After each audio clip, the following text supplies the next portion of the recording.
media sosial untuk juga meningkatkan exposure dari konten paket wisata yang akan kita jual nantinya melalui media sosial masing-masing. Baik Bapak Ibu, karena ini merupakan materi terakhir kita di hari kedua ini, monggo Bapak dan Ibu bisa mengambil hidangan coffee break dan bisa sekaligus dibawa ke meja masing-masing karena nanti kita akan langsung menyusul ke agenda berikutnya adalah pembukaan acara. Terima kasih.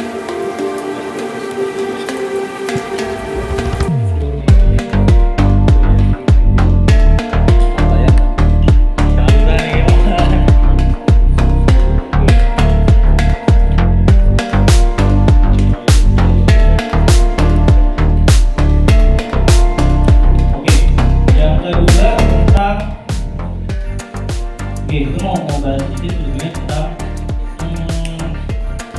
Instagram. Kita lompat ke sini dulu. Oh iya, kalau LinkedIn ada yang udah punya semua? Atau yang sejenis LinkedIn udah punya semua? Ada yang belum menggunakan?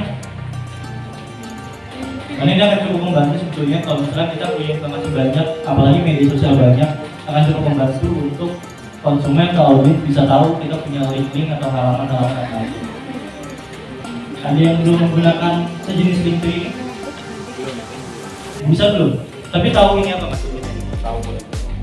Buat link akan dicari tahu. Jadi bisa dibuat ya? Atau butuh kita buat langsung di sini? Bisa. Bisa kan ya? Ya itulah. Oke. Ini LinkedIn bisa kita lanjut. Oke. Jadi sebetulnya untuk media sosial intinya ada 6 ini ya. Intinya ada 6 poin ini. Jadi pertama bagaimana kita itu sebetulnya baiknya kita bisa tahu konten-konten apa saja yang akan kita posting di media sosial kita. Jadi dengan konten kita tersebut seperti tipe-tipe atau kategori-kategori konten apa saja yang nantinya akan ada di dalam media sosial kita. Kemudian yang kedua adalah tentang penjadwalan. Penjadwalan juga sebetulnya cukup penting ya. Kalau misalkan tadi akhirnya sibuk, ada keluhan, waduh akhirnya sibuk nih, nggak bisa posting jadi konsisten, nggak bisa postingnya jadi rutin. Nah yaudah kenapa akhirnya jadwalin untuk nantinya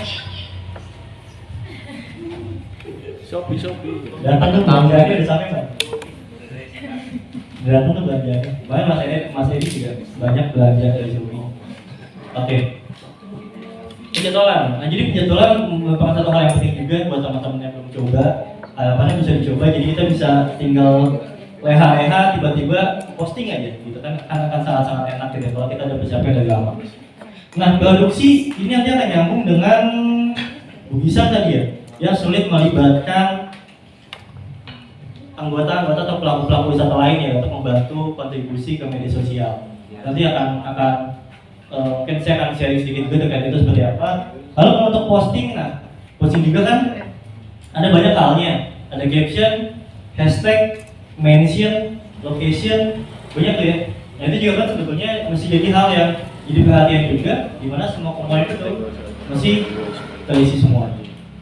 Nah analisis adalah tadi data analytics, kalau bisa jangan pernah kita abaikan. Sayang Instagram sudah buat itu tapi tidak kita gunakan. Dan yang paling akhir yang ditebalkan juga, memang yang paling sulit itu konsistensi ya.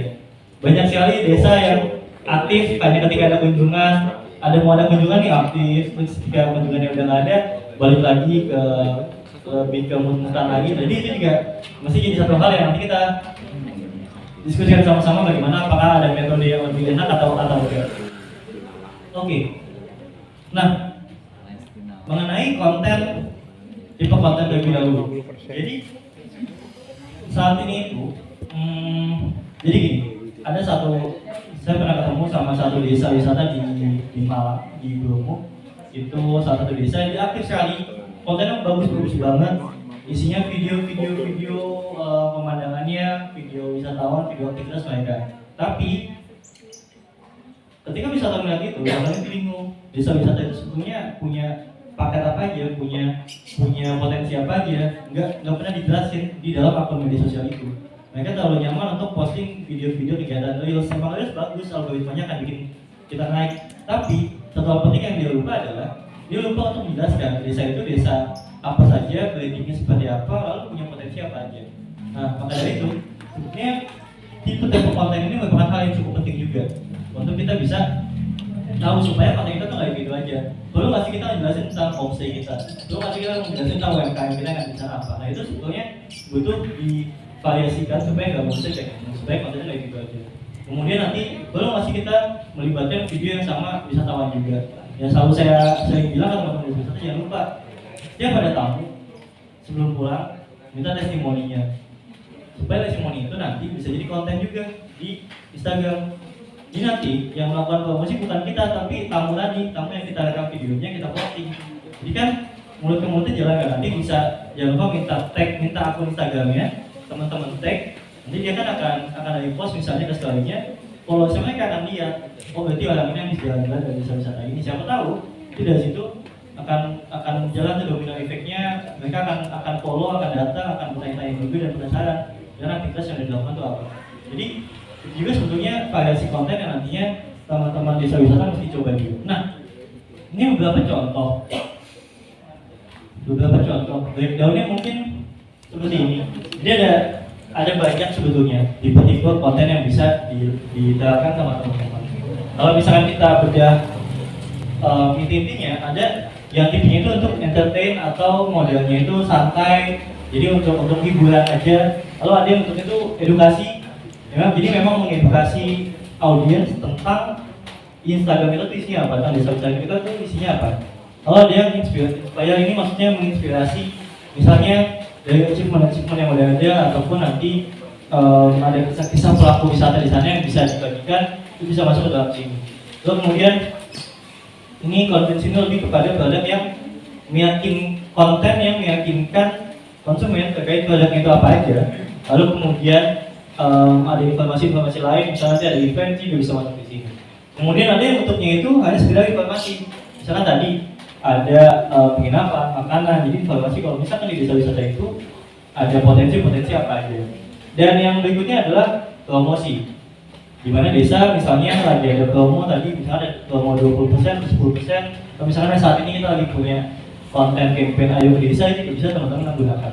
Jadi cukup banyak. Nah ini kalau kita breakdown cukup banyak nih. Misalkan di NTT itu bisa ada kuis, misalkan tiba-tiba ada usulan dari popularis, kita bikin kuis yuk, kita bikin games untuk kasih dari serta hadiah ke audiens kita. Itu kan bisa sebagai engagement juga. Jadi nanti audiensnya pun bisa lebih dekat juga sama kita, karena kalau misalkan kita ada kayak semacam kuis dan giveaway, itu bisa dicoba juga supaya ada variasi konten jadi nggak bosan.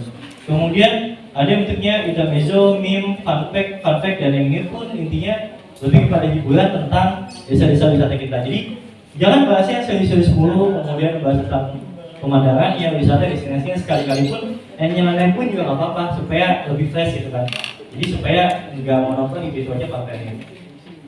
Edukasi juga sebetulnya pun banyak, ada beberapa breakdownnya bisa dilihat di sini. Contoh-contohnya bisa ada tips untuk misalnya apa ya? Misalkan bird watchingnya Jatimulyo, tips untuk menjalani kegiatan bird watching itu kan jadi sebuah informasi, tapi bukan jualan, lebih ke bentuk informasi bird watching aja. Kalau jualan ini bisa di sini, jadi beda. Kita bisa beda-beda di kontennya supaya kontennya pun jadi lebih banyak. Jadi kadang ada waktu di mana kita mesti hard selling langsung to the point, ada yang kadang harus kita smooth soft selling. Jadi bisa lewat tips seperti itu. Kemudian beberapa hal-hal lainnya misalkan ada tutorial, infografik, atau misalkan nanti nih kemarin misalkan tadi berbayar banyak ada kunjungan menteri misalnya datang, itu pun juga bisa masuk kan ke dalam news atau presentasi ini. Jadi sebuah konten, baik konten itu misalkan screenshot halaman artikelnya atau kemudian ditulis ulang jadi sebuah konten yang didesain, visualnya itu pun pilihan masing-masing bebas. Tapi jangan lupa sertakan sumbernya dari mana. Kemudian trend satu artikel di blog. Kalau misalkan tadi punya website, artikel di blog ini bisa jadi salah satu cara kita untuk mengkonekkan Instagram kita sama website. Jadi kan biasanya saat ini setiap media sosial itu berdiri sendiri masing-masing ya. Kita teman-teman punya IG, TikTok, ada website, misalkan 3 itu. Gimana caranya Instagram bisa ngangkat TikTok bisa ngangkat Instagram, website pun juga bisa ngangkat semuanya. Kenapa nggak kita bikin post untuk mempromosikan akun-akun itu? Misalkan di blog atau di artikel, di website update artikel sudah publish, kita buat aja screenshotnya, bikin di story misalnya ke feed, jangan lupa masukkan linknya. Jadi kalau bisa konektivitas seperti itu juga yang jadinya bisa ngebantu wisatawan atau audiensnya media sosial itu bisa tahu, oh desa ini punya website aktif dengan artikel-artikelnya baru di post tadi. Jadi ini bisa jadi salah satu tipe konten yang bisa digunakan. Lalu kemudian, nah ini inspirasi ini tadi misalnya ada testimoni. Tadi testimoni wisatawan. Kemarin itu ada saya sama teman-teman desa wisata di Lombok, desa wisata Blitar. Itu awalnya mereka sama sekali cuek dengan hal seperti itu. Ketika wisatawan datang, pulang udah aja. Jadi mereka enggak sama sekali minta testimoni atau apapun. Tapi ketika kemarin saya datang sana, saya minta tolong jangan lupa ini diwajibkan kalau bisa ada satu orang yang wajib untuk mengintili wisatawan atau mengikuti wisatawan sebelum pulang. Jangan boleh pulang dulu, tapi ditahan untuk diminta testimoni. Nah jadi ini merupakan hal yang cukup penting juga, karena nantinya hal tersebut bisa jadi tadi efek bola salju akan bisa jalan juga ketika wisatawannya pun berkenan untuk diposting di media sosial, kemudian dia akan repost konten-konten kita. Itu untuk testimoni. Dan alhamdulillah ketika kemarin desa wisata Blitar mulai pakai, dan kebetulan dia banyak wisatawan asing. Jadi ketika wisatawan asing itu bikin testimoni ya, teman-temannya pada lihat dan sekarang mereka udah lebih banyak, udah mulai lebih signifikan untuk menjual wisatawannya ke sana. Karena yang meyakinkan untuk audiens itu bukan desanya, tapi lebih kepada wisatawan yang datang ke desa tersebut. Oke, itu sudah. Kemudian ini ada kalau misalkan teman-teman misalnya ada menang ADWI atau kompetisi desa wisata lain atau kompetisi lain atau bahkan Pokdalisnya atau anggota Pokdalisnya menang apapun, nggak apa-apa untuk dimasukkan jadi konten juga. Karena sebagai informasi juga, wah ternyata desa ini ini keren banget nih, pelaku wisatanya kredibel, mereka banyak raih penghargaan segala macam, jadi akan lebih meyakinkan untuk nanti wisatawan bisa ke sana. Ini tipe yang inspire. Kemudian tipe lain adalah confirm. Ini lebih kepada produknya ada apa aja. Misalnya tadi ada paket wisata, tadi Kaki Langit punya paket sunrise, ini bisa dimasukkan ke dalam sini, detail-detailnya bisa dimasukkan ke dalam sini untuk hard sellingnya, untuk meyakinkan kalau misalkan kita itu punya produk A, B, C, D, kemudian informasi detail seperti apa, harga jualnya berapa, itu bisa masuk di sini untuk meyakinkan mereka. Jadi itu pun juga jadi nanti mesti diimbangi juga ya, sama yang bentuknya. Jadi misalkan ada flyer, ada posternya, tapi jangan lupa isinya itu jangan poster atau flyer semua. Tapi nanti bisa dikembang, bisa divariasikan dengan contohnya seperti aktivitas video atau foto-foto yang ada wisatawannya. Jadi mesti ada talentnya atau ada sosok orangnya di dalam foto tersebut, kemudian diposting untuk lebih meyakinkan aktivitas itu seperti apa. Kalau bisa aktivitas ketika wisatawan itu beraktivitas supaya lebih jelas dan sebagai audiens kita lebih tergambarkan bagaimana sih aktivitas di paket wisata di desa tersebut. Jadi supaya lebih jelas bisa seperti itu. Lalu kemudian informasinya, kalau informasi nanti bisa menyampaikan misalnya di desa tersebut punya makanan apa saja khasnya, lalu punya oleh-oleh khas apa saja, punya homestay atau tidak, kalau punya homestay berapa jumlahnya, foto-foto homestaynya, nama homestaynya pun kalau bisa itu bisa masuk ke sini. Lalu kemudian terakhir itu adalah promosi lebih kepada tadi, misalkan lagi berpromo, misalkan Pokdalis ulang tahun atau kepala desa lagi ulang tahun, lagi mau dermawan bagi-bagi hadiah. Kita mau kepala desa ulang tahun, kita mau gratisin atau kita mau diskon 50%. Kan bisa jadi sebuah konten juga nanti. Nah, ini semua kan memang kontennya banyak sekali ya. Dan seperti tadi keluhan teman-teman di Mamisan juga. Sebetulnya ada sebuah apa ya? Mungkin sebuah bukan SOP tapi lebih kepada tips kalau misalkan nanti kita mau dapat bantuan dari teman-teman yang lain supaya kita bisa kerja sendirian gitu ya. Jadi sebetulnya untuk ini tiap orang itu kan beda-beda. Ada yang memang dia sukarela ngeposting mau gitu ya, tapi ada juga yang itu males, nggak mau kelihatan atau nggak mau kelihatan aktif atau nggak mau posting kayak gitu. Nah sebetulnya itu bisa diterapkan dengan gini. Saya biasanya menyarankan gimana kalau misalnya tim admin sosmed itu ngebuat suatu kayak semacam database dokumentasi terpusat, entah misalnya di grup WhatsApp ataupun misalnya di Google Drive. Jadi setiap orang yang punya dokumentasi, mereka bisa share ke sana. Jadi teman-teman yang jadi admin tinggal comot dari sana aja untuk ambil. Misalkan kita minggu depan mau posting yang mana, kita tinggal ambil. Atau nanti dia pakai folder misalkan folder minggu 1 Juli, folder minggu 2 Juli. Jadi nanti semua orang yang punya konten, semua orang yang bertugas di lapangan misalnya, itu mereka bisa diminta tolong untuk upload semua ke sana. Jadi nggak butuh uploadnya itu di Instagram, tapi uploadnya ke database-nya aja. Misalkan database-nya WhatsApp aja cukup, atau dia Google Drive supaya lebih rapi, lebih bersih juga. Jadi kualitas akun nggak berkurang. Jadi itu bisa dicoba sama teman-teman. Jadi nanti database bisa ini diinfokan. Kita mulai saat ini menggunakan Google Drive. Jadi kita tolong setiap ada konten, jangan lupa untuk diupload baik foto maupun video. Jadi ketika admin ke depannya mau posting, udah nggak akan bingung lagi karena kontennya menumpuk banyak banget. Dari bantuan teman-teman tadi. Jadi itu mungkin bisa dicoba. Nanti siapa tahu teman-teman akan nanti mudah tergerak karena nggak butuh nge-posting, karena mereka hanya butuh modal foto untuk simpan ke dalam Google Drive.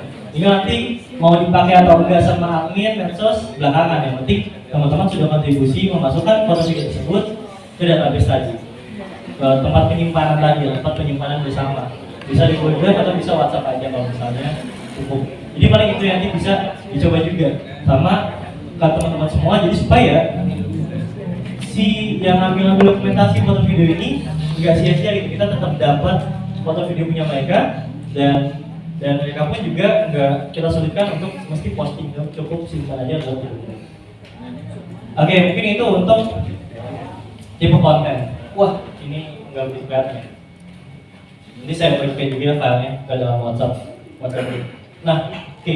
Kemudian mengenai penjadwalan. Sebetulnya penjadwalan itu kan sebetulnya nantinya juga butuh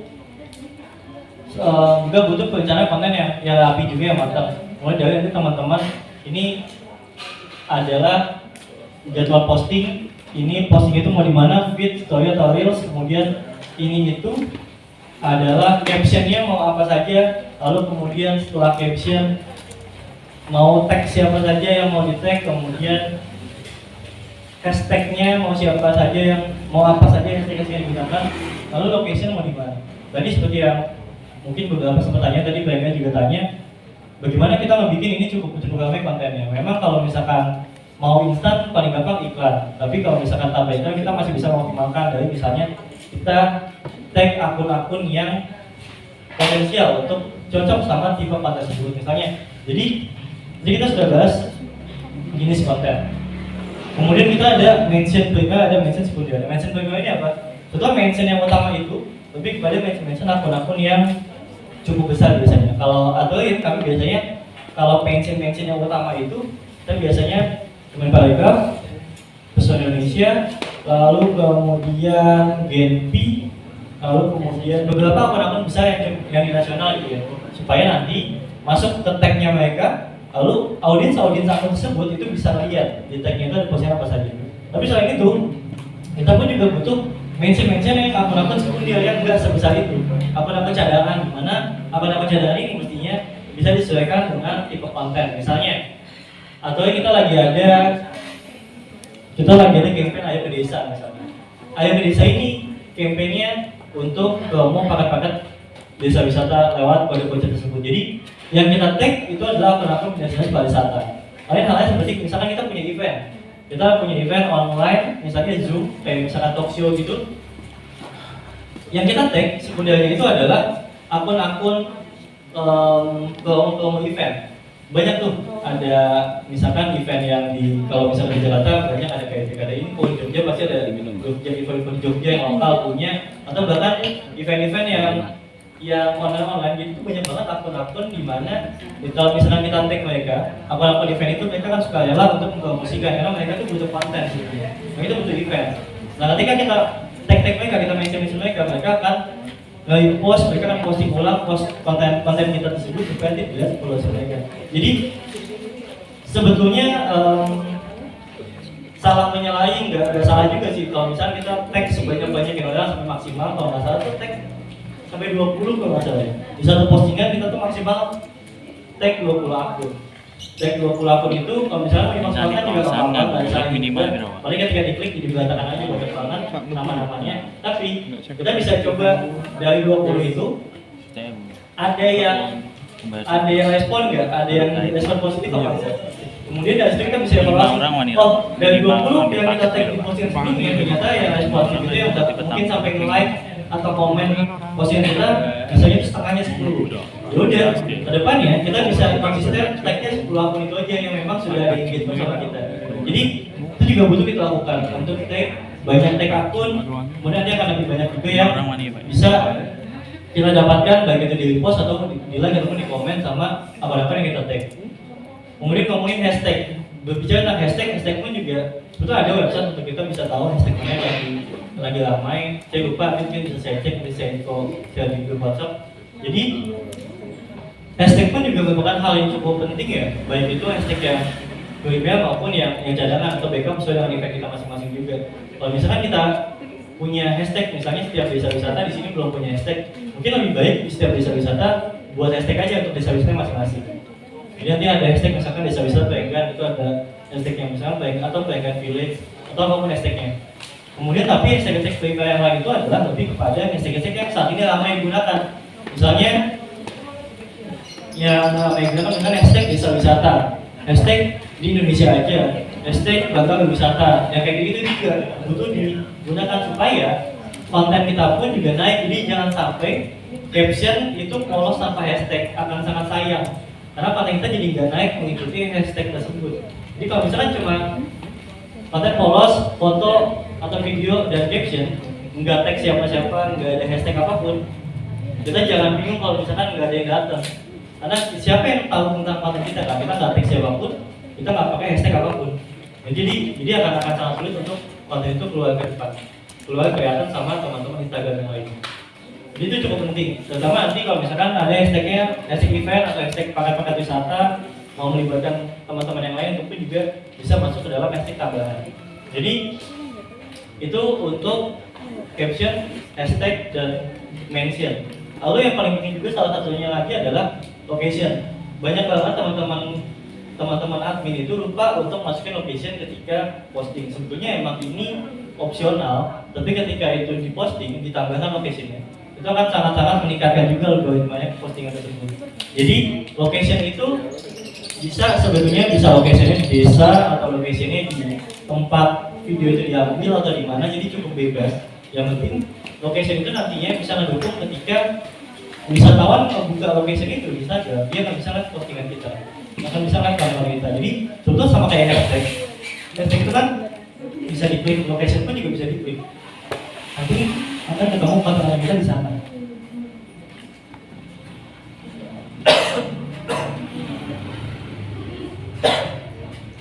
Nah, itu untuk mention, caption, hashtag sama location. Selanjutnya adalah untuk penjadwalan. Sebetulnya nanti penjadwalannya penjadwalan otomatis saja ya. Penjadwalan otomatis, jadi kita bisa pakai Meta. Itu bisa pakai Meta. Baiknya memang dikonekkan terlebih dahulu Instagram bisnis dengan Facebook bisnisnya, supaya nanti kita bisa melakukan penjadwalan lewat Meta ini. Misalnya kita melakukan postingan untuk minggu depan, dan melakukan postingan untuk bulan depan, itu juga udah bisa kalau misalnya kita jadwalin di Meta ini. Untuk penjadwalan ada yang perlu kita contohkan, ada yang butuh dipandu. Untuk penjadwalan ini atau sudah bisa semua? Butuh kita buka halaman Metanya atau enggak? Gimana? Ada yang belum tahu? Ada. Kenapa? Kita coba buka sedikit ya. Habis ini.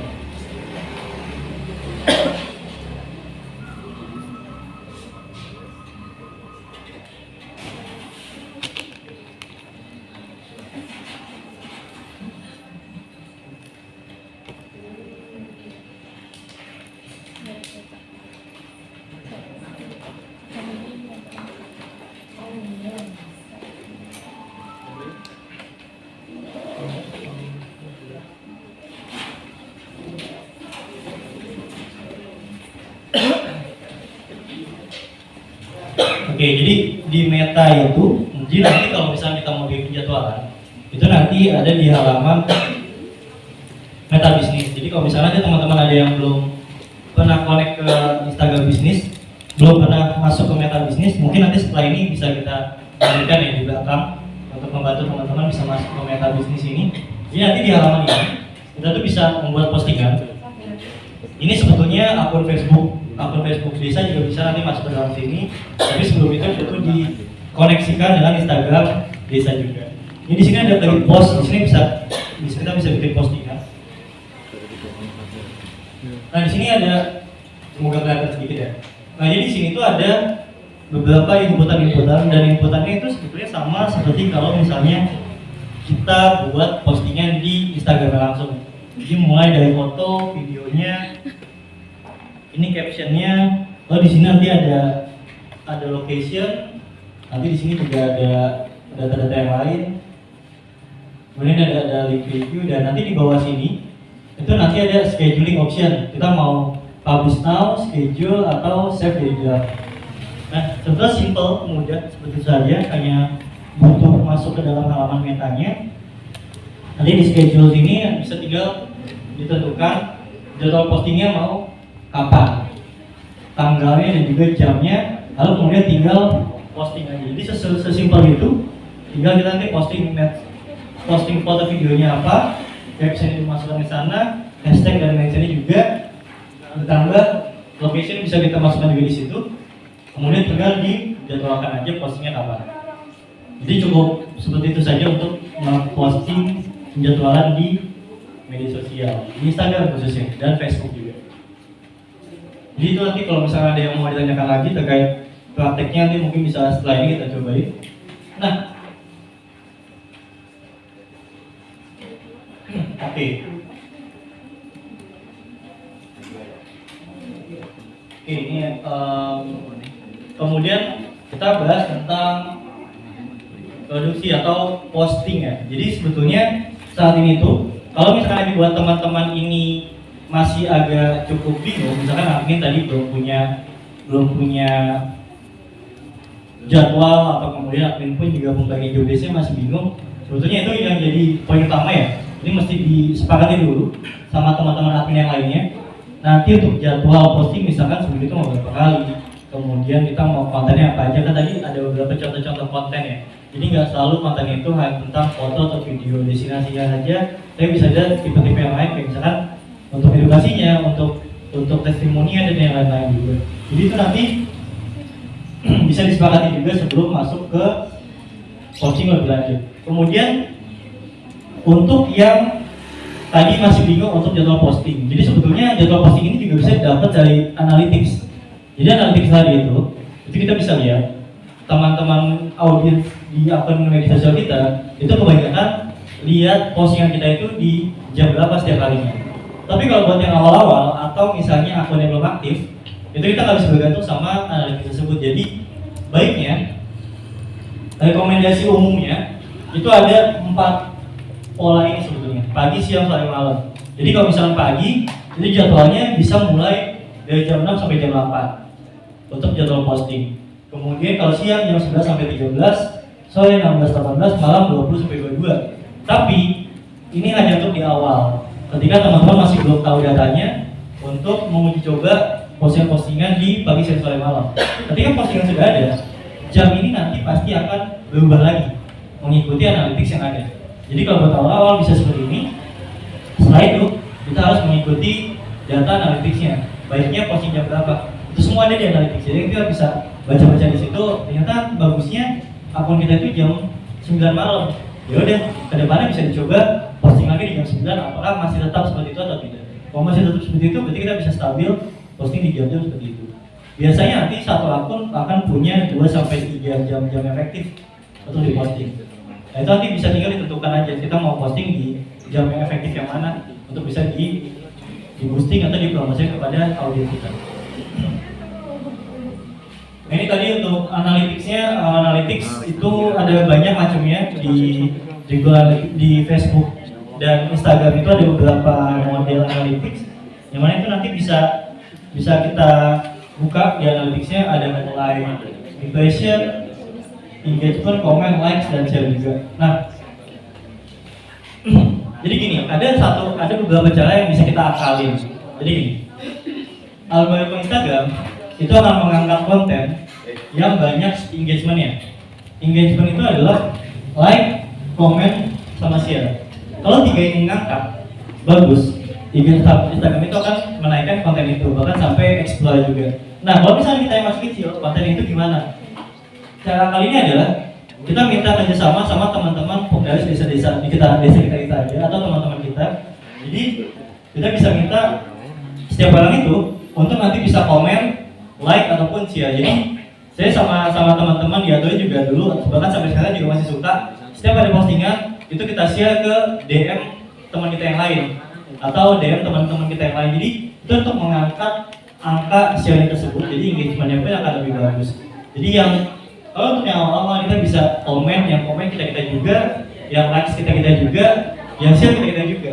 Kita bisa share ke teman-teman kita atau teman-teman kita di luar sana ataupun di internal desa. Jadi itu salah satu untuk mendongkrak algoritma Instagram ya terkait postingan kita yang masih kecil. Jadi tadi bisa dicoba.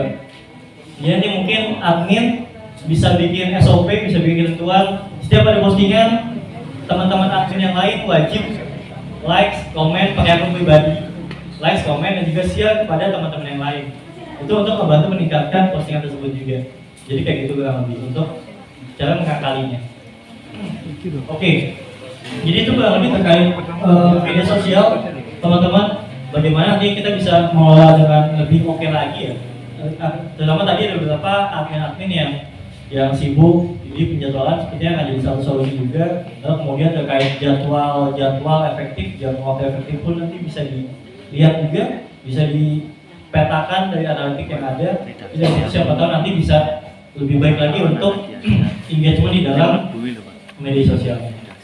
Oke, mungkin sampai sini ada yang mau ditanyakan dulu, atau ada yang belum jelas, atau ada yang butuh detail praktek yang lainnya, ada yang mau disampaikan, silakan. Karena kita mainnya cluster sama kayak yang ada di Bersih. Kalau di Bersih kita mainnya adalah per akun ya Mbak ya. Kalau di Grammarly itu sistemnya basisnya cluster. Jadi kita ada 5 cluster nih, agro, budaya, kuliner, kerajinan, dan satu lagi adalah herbal. Nah, kita bikin sama tim marketing itu adalah SOP. Jadi kita sudah punya jadwal. Senin kita postingnya apa? Senin kita posting agro. Selasa kita posting kerajinan. Jadi dari 5 cluster ini kita sudah punya jadwal konten 5 hari. Senin, Selasa, Rabu, Kamis, Jumat. Nah, di hari Sabtu kita biasa pakai yang tadi disampaikan adalah edukasi atau komunikasi, atau bisa kita pakai konten entertainment di situ. Terus di hari Minggu kita pakai untuk konten kunjungan. Jadi kita pakai konten kunjungan. Pertanyaannya adalah, Mas itu dapatnya dari mana? Gitu kan? Nah, setiap kunjungan teman-teman kan bikinnya video itu banyak. Kita pisah berdasarkan klasternya tadi. Misalkan kunjungan hari ini kunjungan 5 klaster. Yang klaster misalkan agro itu buat posting hari Senin. Kunjungan di klaster budaya kita posting dari Selasa. Kunjungan sampai dengan seterusnya di 5 hari. Dan nanti rekapnya kita posting di hari Minggu. Itu untuk mengakali biar teman-teman nggak bingung. Posting apa? Terus besok mikir bikin konten apa lagi ya? Terus captionnya seperti apa ya? Gitu. Nah, yang disampaikan tadi benar Mas, untuk sosmed itu biasanya SEO-nya kurang. Jadi di teman-teman kita punya yang namanya tour guide. Tour guide itu juga kadang ambil foto. Dan foto itu kalau di tempat kami di Google Drive. Google Drive bahannya itu yang kita ambil untuk si admin sosmednya. Gitu. Terus kita juga manfaatin yang namanya Linktree. Karena Linktree itu ternyata banyak banget manfaatnya, jadi bisa dikonekin semuanya. Di dashboard profesional kita lihat jamnya berapa. Memang benar yang disampaikan Mas Vivo itu untuk jam prime time setiap akun beda. Dan kita coba 4 jam itu ternyata kita dapat di jam setengah 8 malam Mas. Setengah 8 malam. Itu pun juga kita coba dulu semuanya. Terus setiap saya bikin postingan itu pasti hashtag minimal 10. hashtag minimal 10 itu pasti ada yang namanya hashtag di Indonesia aja, untuk di Indonesia, pesona Indonesia, komen Parekraf. Dan jangan pernah takut nge-tag akun gede. Saya sering banget nge-tag akunnya Devista dan itu di-post. Saya sering banget nge-tag akunnya pesona Indonesia.